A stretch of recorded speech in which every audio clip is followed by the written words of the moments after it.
अब question number 5 का solution देखो। दिया हुआ कि क्लास टेस्ट में शेफाली के गणित और अंग्रेजी में प्राप्त किए गए अंकों का योग 30 है। यानी शेफाली को गणित और अंग्रेजी दोनों मिला करके कितना नंबर आया है? 30 नंबर आया हुआ है। यदि एक विषय में प्राप्त अंक मालूम हो जाएगा तो दूसरे विषय में प्राप्त अंक निकालने के लिए क्या करेंगे? बोलो। टोटल में से एक आदमी का जो अंक प्राप्त हुआ उसको क्या करेंगे? घटा देंगे, तो दूसरे आदमी का भी निकल जाएगा। मान लिया जाए कि मोहन और सोहन दोनों के पास में 10 आम है। मोहन के पास तो मालूम है कि 5 आम है, तो सोहन के पास कितना होगा? 5 होगा, क्योंकि 10 में से जो मालूम होगा एक आदमी का उसे घटा देंगे। तो ठीक उसी प्रकार से गणित और अंग्रेजी दोनों में मिला के कितना अंक है? एक विषय का मालूम चल जाएगा तो दूसरा विषय का निकल जाएगा। सब बन जाएगा। मान लेते हैं कि शेफाली को गणित में 1 अंक प्राप्त हुआ। मान लेते हैं, माना कि शेफाली को गणित में प्राप्त अंक कितना माने? 1 से है। ठीक है, तो अंग्रेजी में कितना होगा? तो अंग्रेजी में प्राप्त अंक कितना होगा? टोटल नंबर कितना दिया है? 30। तो उसमें से गणित में जो अंक प्राप्त हुआ उसको क्या करेंगे? घटा देंगे। यानी अंग्रेजी में इसको आ जाएगा 30 माइनस 1। इसलिए प्रश्न से क्वेश्चन लड़का पढ़ना है, समझो स्टूडेंट। यदि उसको गणित में 2 अंक अधिक, तो गणित में कितना अंक प्राप्त किया है? 1। तो जितना प्राप्त किया है उसमें से 2 अंक और अधिक मिला, तो क्या करेंगे? इसमें +2 कर देंगे, क्योंकि प्लस क्या करता है? बढ़ाता है, माइनस घटाता है। इसको जितना गणित में अंक प्राप्त हुआ था उसमें से 2 अंक और अधिक मिल गया। x प्लस कितना हो गया? 2। और अंग्रेजी में 3 अंक कम मिल गया, तो अंग्रेजी में इसका कितना था? 30 माइनस 1। इसमें से 3 अंक कम मिल गया, तो क्या हो गया? घट गया।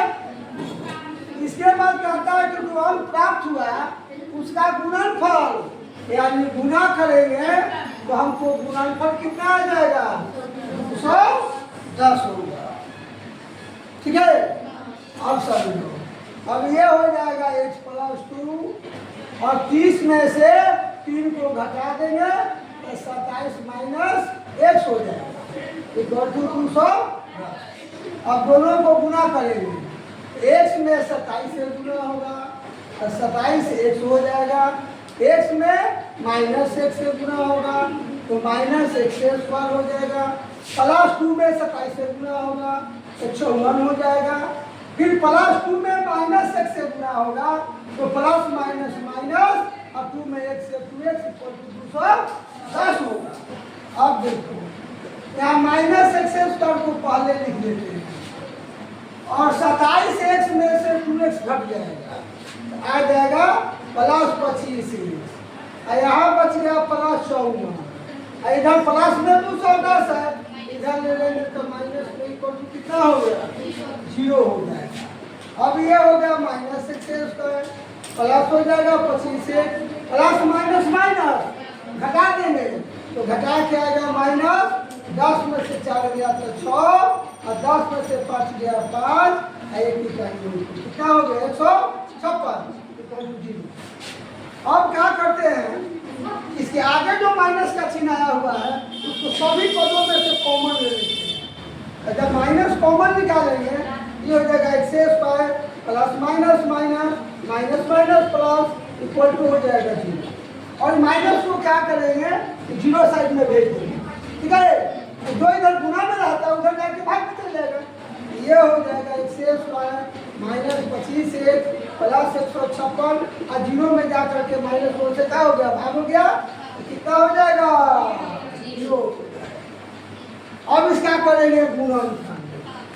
तो बताओ कौन ऐसा अंक है जोड़ करके आ जाए -25x और गुना करें तो 156 x² 13 और 12 है, सही है।